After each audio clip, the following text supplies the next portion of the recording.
반가워요. 약 7개월 만에 여러분 다시 뵙게 돼서 감사드립니다. 세상에는 교회들이 많이 있죠. 아마 이스크리턴에도 교회들이 아마 많이 있을 겁니다.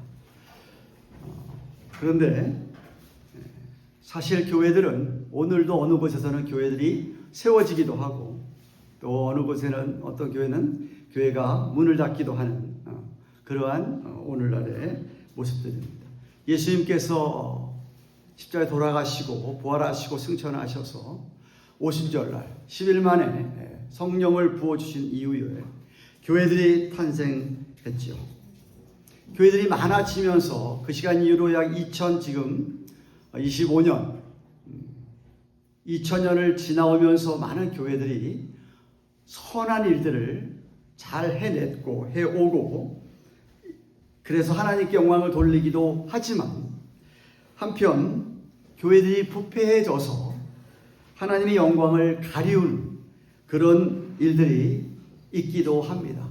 실제로 오늘 종교개혁주의라고 했는데 로마 천주교회가 초대교회 예루살렘 교회의 모습을 잃어버리고 중세 시대에 자그마치 한 1000년 정도 한 300년 주 300년부터 종교개혁이 일어나는 1500년대에 이르기까지 교회가 너무 부패하고 타락해서 그래서 사실 종교개혁이 일어났던 것이죠. 저는 오늘 본문에 예수님께서 마태가 간략하게 예수님의 사역을 종합해서 이야기하고 있는데 이 본문을 통해서 우리 스크린턴 한인교회가 다시 한번 올바로 성장해 나가면서 이 마지막 시대에 진정으로 하나님의 영광을 드러내는 교회가 되기를 간절히 바랍니다. 예수님께서 어떤 사역으로 모범을 보여주셨는데 그 모범을 따라 오늘날 우리 교회도 그런 사역을 감당해야 될 줄로 믿습니다. 아시다시피 예수님께서 공생의 사역 시작하시면서 3년간의 사역 속에 많은 병자들을 약한 사람들을 고치고 귀신들을 쫓아내시며 심지어 죽은 자들도 살리시고 죄를 용서하시며 사하시며 자기 자신이 구약시대에 예언된 메시아임을 나타내고 만왕의 왕임을 그렇게 증거했는데 그 증거를 눈으로 보여주신 것이 기적이었습니다. 그렇게 죽은 자를 살리고 병을 고치는 이런 놀라운 기적을 나타내 보이셨던 것이었어요.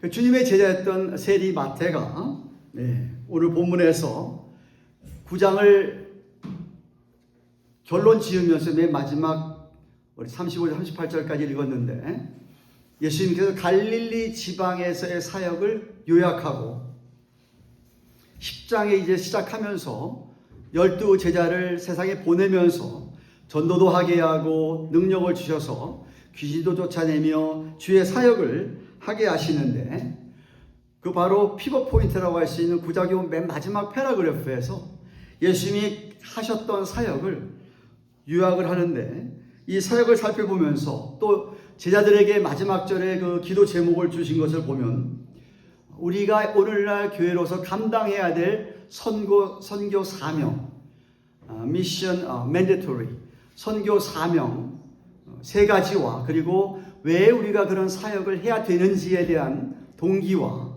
그 사역을 하기 위해서 어떤 방법을 주님이 사용하셨는지를 살펴보며 여러분과 함께 은혜 나누기를 원합니다. 첫째는 예수님의 선교 사명, 우리의 선교 사명도 마찬가지지만 하나님의 말씀을 가르치는 데 있습니다. PPT 안 올라갑니까?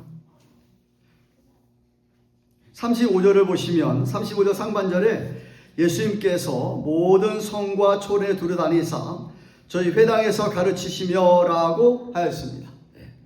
여기 회당이라고 하는 것은 오늘날 교회를 가리키는 말인데 이스라엘 백성들을 교육하던 장소가 회당이었습니다. 바벨론 포로 생활할 때에 13명 이상의 성년 남자가 모이면 회당을 이루곤 했는데 그 회당이 곧 예수님 공생의 시대부터 시작해서 사도들이 선교 사역을 시작하기까지 그 회당이 교회로 되어서 거기서 예수의 말씀을 가르치시려고 했던 곳이 바로 그 회당이지요.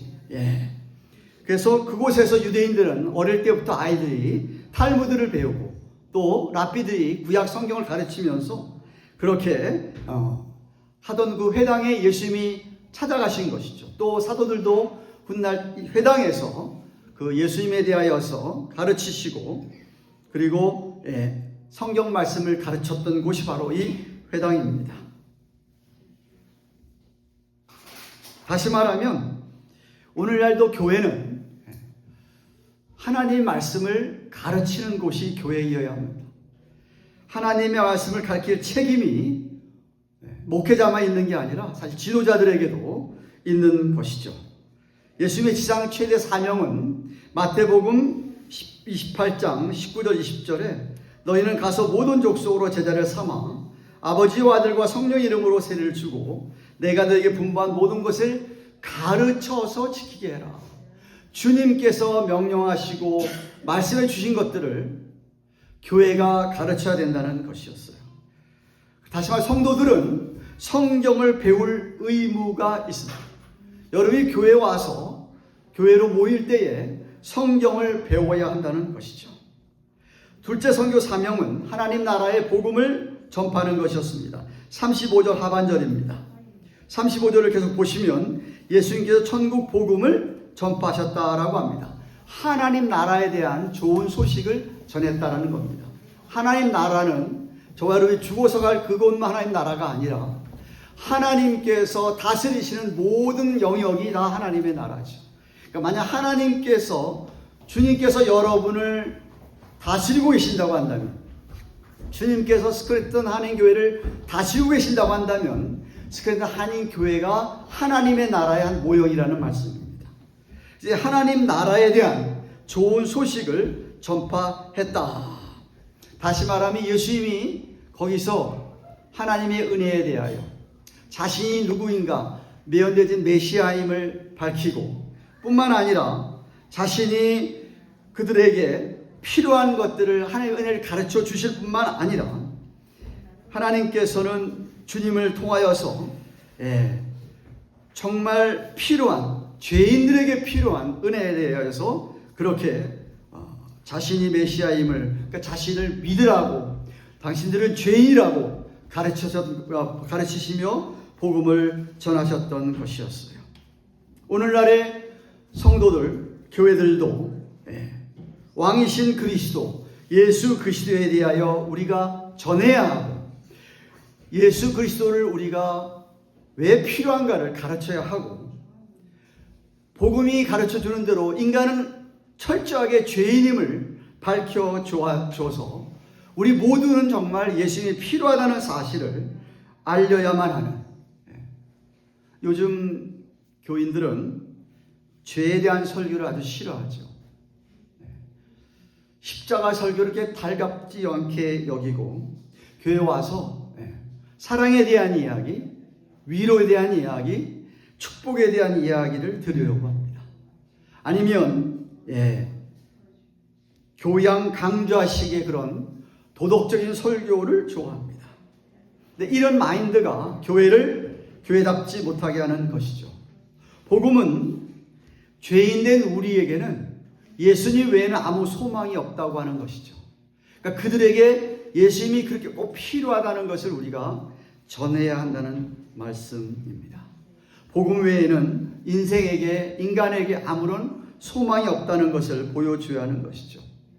그게 아니라 그냥 세상에서 아무렇게 살아도 된다. 교회 나와서 예배만 보면 돼. 라고만 한다면 천주교회가 사람이 그냥 죄를 아무리 짓고 또 예수를 안 믿고 죽어도 면죄부만 사면 그 영혼도 연옥에 간다라고 가르치는 것과 별반 다를 바가 없는 것이죠. 우리는 죄인이기 때문에 예수님이 필요합니다. 그래서 교회는 참된 복음이 전파되는 곳이어야 됩니다.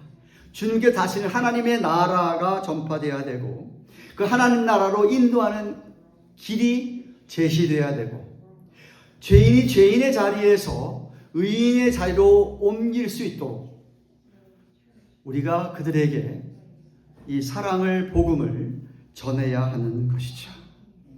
그들도 하나님과의 관계가 회복되지 않으면 그들도 죄 때문에 죄를 해결하지 못했기 때문에 그들도 지옥 갈 수밖에 없다는 것을 우리가 알려야 한다는 겁니다. 교회가 이 사명을 감당해야만 될 줄로 믿습니다. 셋째 교회 사명은 예수님처럼 치유 사역입니다. 이 교회는 인생의 영혼을, 그들의 육적인 그 아픈 것들을 사실 고쳐주는, 치유하는 사역이 됩니다. 오늘 본문에 35절 보시면 예수님께서 모든 병과 모든 약한 것을 고치셨다라고 밝히고 있습니다. 예수님께서 그렇게 가르쳤던 성경 말씀, 복음, 그런 것들이 주님의 초자연적인 능력으로 말미암아 정말 예수님 메시아로구나, 그리스도라구나를 그렇게 드러내주는 기적을 보여주므로 자신이 참 하나님임을 증명했던 예수님이셨어요.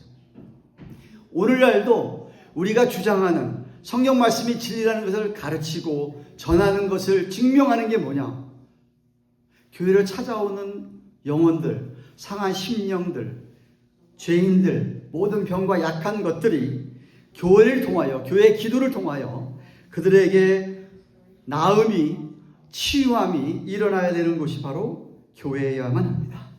그렇게 해서 교회를 찾아온 심령들이 새롭게 태어나고 그들이 연약한 그들의 모습이 힘을 내도록 우리가 도와줘야 하는 것이죠. 야고보서 5장 16절에 보면은 병드는 자를 위한 의인의 간구는 역사하는 힘이 있다 라고 야고보 사도가 말씀하셨어요. 오해하지 마세요. 물론 하나님께서 오늘날도 의사를 통해서 고칠 수 있습니다. 약을 사용하실 수 있습니다. 일반 은혜입니다. 그 뜻 안에서 하나님이 사람들을 그런 일반 은혜를 통해서 고치시고, 사람들이 할 수 없는, 의사가 고칠 수 없고 약이 고칠 수 없는 것도 하나님의 뜻 안에서 하나님이 오늘도 성령을 사용하셔서 기적이 일어날 수 있다라는 것을 여러분이 믿으셔야 됩니다. 그런 일이 일어나야 되는 곳이 사실 교회이어야만 하는 것이죠. 그래서 성경을 믿는 많은 성도들이 사실 이런 기적을 체험하고 살아야만 합니다. 교회를 찾아오는 약한 자들이, 병든 자들이 여러분의 사랑과 여러분의 기도를 통하여서 강함을 얻고 일어설 수 있는 곳이 교회이어야만 하는 것이죠. 그래서 그런 역사들이 일어나는 우리 스크래튼 한인 교회가 되기를 주님의 이름으로 축원합니다. 자, 예수님은 첫째로 우리의 선교 사명의 가장 중요한 것이 하나님의 말씀을 가르치는 것이라고 했습니다. 둘째로 우리는 복음을 전하는 것이어야 된다고 했습니다. 셋째는 우리가 이 병든 자, 약한 자, 영혼이 병들고 육체가 병들고 정신적으로 병들다 이런 사람들을 고쳐주는 것이 우리의 선교 사명이라고 했습니다. 근데 이런 모든 사명의 동기가 뭐냐? 모티베이션이 뭐냐? 모티베이션은 그런 상한 영혼들, 잃어버린 영혼들을 뜨겁게 사랑해야 하는, 사랑하는 데 있다 이 말입니다. The motivation of this mission is a passion for the lost soul. 여러분이 그들을 향한 사랑이 없으면 이런 일이 일어날 수가 없습니다. 36절 말씀 보십시오. 예수님께서 뭐라고 얘기하는지 아십니까? 자기를 찾아온 영혼들을 향하여서 무리를 보시고 민망히 여기시니라고 했습니다. 예수님을 따라왔던 그 많은 무리들 가운데는 예수님을 호기심으로 쳐다보는 사람도 있었습니다. 그 예수님 정말 메시아일까? 아니면 정말 예수님 앞에 나와서 병을 고치고 싶어 나온 사람들도 있었습니다. 아니면 예수 앞에 나와서 예수님을 트집 잡아가지고 예수님을 어떻게 넘어뜨리려고 하는 사람들도 있었습니다. 여러 다양한 종류의 사람들이 그렇게 왔습니다. 주님 앞에. 근데 예수님께서는 그들의 육신적인 필요를 채우는 것보다 저들이 안고 있는 영적인 심령의 고통을 보시고 민망히 여기셨다. 여기 민망이라는 헬라어 원어 단어를 살펴보니까 창자, 우리 안에 있는 내장이 터졌다 이런 뜻을 포함하고 있습니다. 그러니까 그 정도로 그들을 향한 예수님의 그 열정적인 긍휼히 여기는 사랑이 있었다는 것이죠. 그러니까 그들 정말 불쌍히 여기고 저들 내가 고쳐줘야 되겠구나 하는 마음이, 저들의 심령을 고쳐줘야 되겠구나 하는 마음이 그들에게, 예수님에게 넘쳐서 마음을 아파하셨다는, 그것이 바로 민망히 하셨다는 말이에요. 그러니까 여러분 주위에 믿지 않는 영혼을 볼 때, 상한 심령을 볼 때, 이런 영혼을 볼 때 그런 사랑이 여러분에게 있어야만 한다는 것이에요. 예수님은 저들이 목자 없는 양과 같이 유리하는 것을 보셨다. 고생하면 유리한다라고 합니다. 목자가 없는 양은 당시 어떻게 되는 줄 아십니까? 사나운 동물들이, 늑대 같은, 이리 같은 동물들이 와서 양들을 잡아먹고 낚아채가는 것이었어요. 그렇기 때문에 목자 없는 양이라고 해서 언제 어떻게 사단 마귀가 와서 채갈지 모르는, 이 세상에 정말 두려움을 떨며 살며 갈 길을 몰라 하고 인도자가 없어서 방황하는 삶을 살아가는 그 모습을 목자 없는 양이라고 표현하는 것입니다.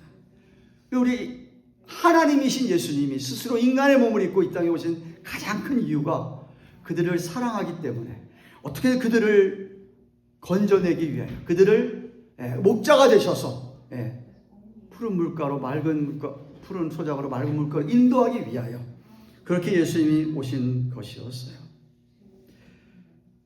교회도 예수님께서 주신 선교 사명을 감당해야 되는 모티베이션이 뭐여야 되냐 하면 그 사랑이어야 된다는 것이죠. 그 잃어버린 영혼을 향한 우리 주위의 상한 심령을 바라보는, 방황하고 살아가는 그들을 향한, 목적 없이 살아가는 그런 영혼들을 바라보면서 그들 정말 불쌍히 여기고 내가 어떻게 하면 저를 사랑으로 도와줄 수 있을까 하는 그런 패션, 컴패션이 있어야 된다는 말입니다. 물론 그 사랑을 받지 못한 사람은 사랑할 수 없죠. 주님의 그 사랑을 내가 뜨겁게 맛본 사람만이 사랑할 수 있는 것이죠. 여러분 먼저 그 사랑을 늘 깊이 체험하는 은혜가 있어야죠. 예수 처음 사랑을 잃어버렸다고 한다면 그 사랑을 내가 회복해야 하는 것이죠. 그래야만 그 사랑이 있어야 그 사랑을 가지고 나아가서 우리가 그렇게 선교 사명을 감당할 수 있는 것입니다. 마지막으로 선교 사명을 이루는 방법이 무엇입니까? 하나님의 일꾼을 통해서입니다. 하나님께서는 하나님 나라의 일꾼들을 사용하셔서 사명을 성취하십니다. 예수님 물론 다 혼자 하실 수 있습니다. 예수님 그렇게 안 하셨어요. 이 사역 오늘 이 10장에 들어가서 보시면은 혼자 그렇게 다 얼마나 예수님께서 사람들을 다 구원할 수 있습니다만 그렇게 하지 않으셨어요. 우리 같은 연약한 하나님의 사랑을 입은 우리들을 사용하기를 원하셨어요. 그래서 제자들을, 일꾼들을 사용했습니다. 38절에 보시면은 제자들에게 추수와 일꾼을 달라고 너희들이 기도하라 라고 명하시는 것을 봅니다. 마지막 때가 돼서 추수할 것은 많은데 거둘 때가 됐는데 일꾼이 없어서 거두지를 못하고 있다.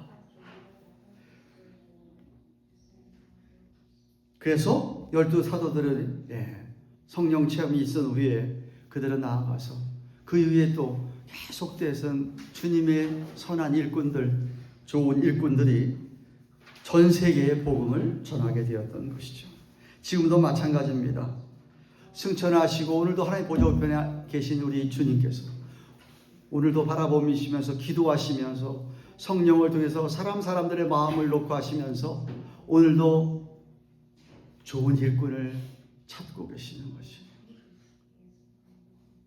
가만 보면 교회 나가는 사람이 참 많은 것 같은데 참된 신자는 많지 않은 것 같고 또 신자도 제법 있는 것 같은데 좋은 일꾼 참 없는 것 같아요.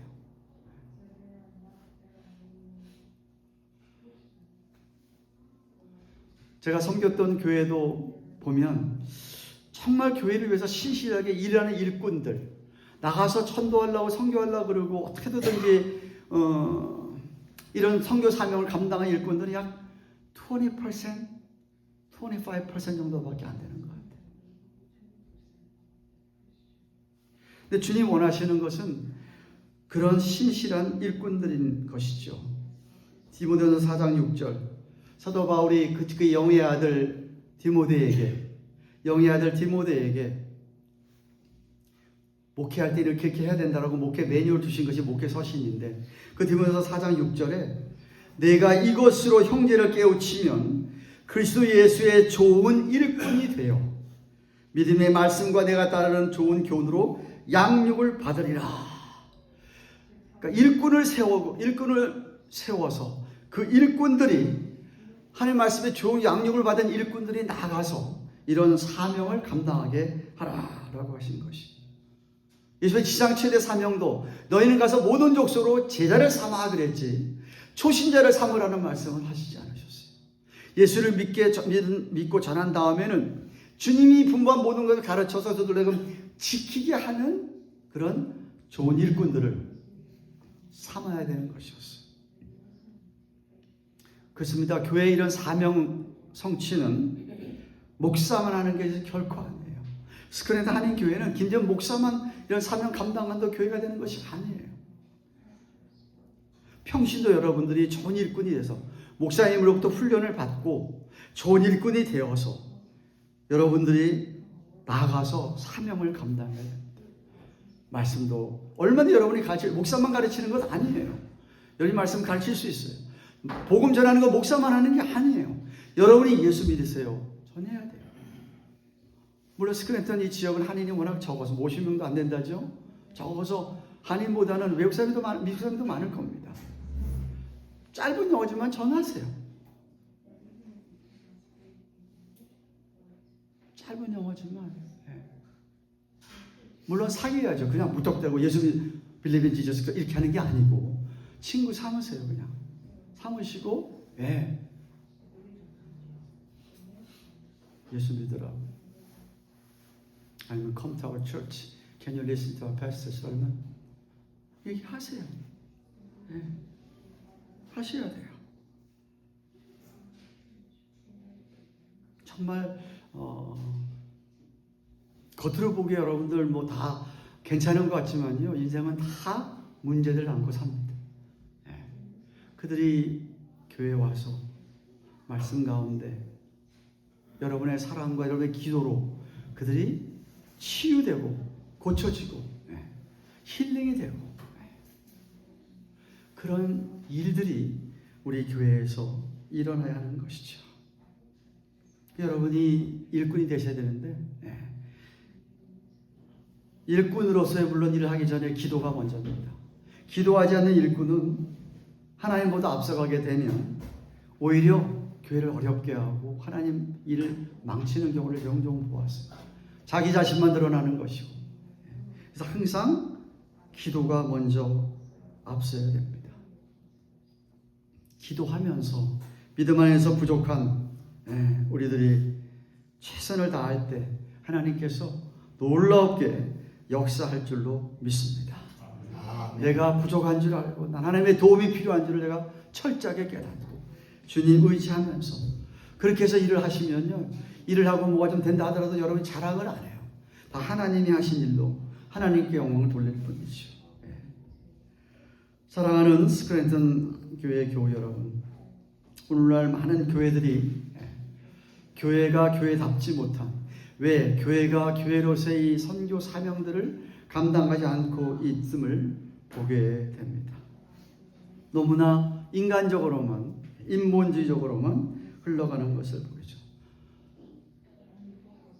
이럴 때 이 스크랜턴 한인 교회도 비록 소수의 여러분 성도들이 보이지만 정말 하나님의 말씀이 그대로 선포되고 가르쳐지는 여러분을 통해서 주위에 주님의 사랑이 복음이 전달되고 여러분 때문에 많은 사람들이 치유를 받고 회복이 되고 그래서 여러분이 정말 그런 주님 원하시는 사명을 감당하는 예수의 발자취를 쫓아가는 교회가 되기를 주님의 이름으로 축원합니다. 아멘. 설교를 마치겠습니다. 요약합니다. 기억하십시오. 스크랜턴 한인교회 선교 사명은 첫째, 성경 말씀을 가르쳐야 됩니다. 저도 얼마나 목회하면서 가르치려고 그러는데 물론 배우려고 하지 않는 사람한테 가르칠 수가 없죠. 배우려고 하는 마음이 있어야 목사가 가르칠 것 아닙니까? 여러분이 배우려고 하셔야 됩니다. 말씀을 배우려고 하셔야 됩니다. 그리고 하나님의 나라 복음 예수님을 여러분이 전하셔야 됩니다. 관계 전도가 the best way라고 저는 생각을 합니다. 여러분 정말 전도하고 싶은 사람이 있으면 가까이 먼저 가십시오. 그에게 주시고 커피 사주시고 밥 사주시고 막 이렇게 잘하세요. 그리고 기도 많이 하신 다음에 하나님이 주신 기회다 생각할 때에 입을 열고 여기 복음을 전하셔야 됩니다. 예수를 믿으세요. 믿으면 너무 좋습니다라고 전하셔야 됩니다. 여러분이 그렇게 못하시겠으면 목사님 만나게 하든지 교회로 인도하셔야 돼요. 그래서 교회에서 복음을 들을 수 있도록 하셔야 됩니다. 셋째는 교회는 하나님의 좋은 일꾼을 세워야 합니다. 일꾼을 세워야만 합니다. 그리고 교회는 육체적으로, 정신적으로, 영적으로 아픈 사람들을 고쳐주는 곳이 되어야 됩니다. 여러분들이 합심해서 그들을 위해서 기도하고 그렇게 성령님의 도움을 구하면 하나님께서 뜻 안에서 고쳐 주실 줄로 믿습니다. 좀 궁금합니다. 여러분 얼마나 많이 기도하시는지 좀 궁금해요. 모여서 얼마나 많이 기도하시는지, 어떤 분들의 기도 제목을 가지고 얼마나 많이 기도하시는지. 기도해야, 교회가 만민이 기도하는 집이라고 했잖아요. 교회가 모여서 기도를 안 하면 교회가 아니죠. 그리고 넷째로 치유와 회복이 일어나야 된다고 했습니다. 교회 안에 그런 일들이 일어나야 됩니다. 이 사명을 어떤 동기로 감당하라고요? 주님이 허락하신 사랑. 여러분 안에 패션이 있어야 됩니다. 여러분 안에 그 뜨거운 사랑이 있어야만 합니다. 그것으로 우리가 주의 일들을 감당하는 것이죠. 우리 연약하지만 빌립보 4장 13절 저 한번 따라 읽으십시오. 따라합니다. 내게 능력 주시는 자 안에서 내가 모든 것을 할 수 있느니라. 빌립보 4장 13절입니다. 그죠? 내게 능력 주시는 자 주님 안에서. 제가 지난번 부회 때 말씀드렸습니다. 여러분 안에는 다 성령님이 계십니다. 예수 믿는 사람 안에는 다 성령님이 계십니다. 성령님이 여러분 안에 있기 때문에 여러분이 성령님을 의지하면 여러분이 모든 것을 할 수 있습니다. 하나님께서 분명히 은혜를 주실 줄로 믿고 우리 스크랜드 한인교회 주신 이런 비전들을 이루어 가시는 여러분 모두가 되시기를 주님의 이름으로 축원합니다.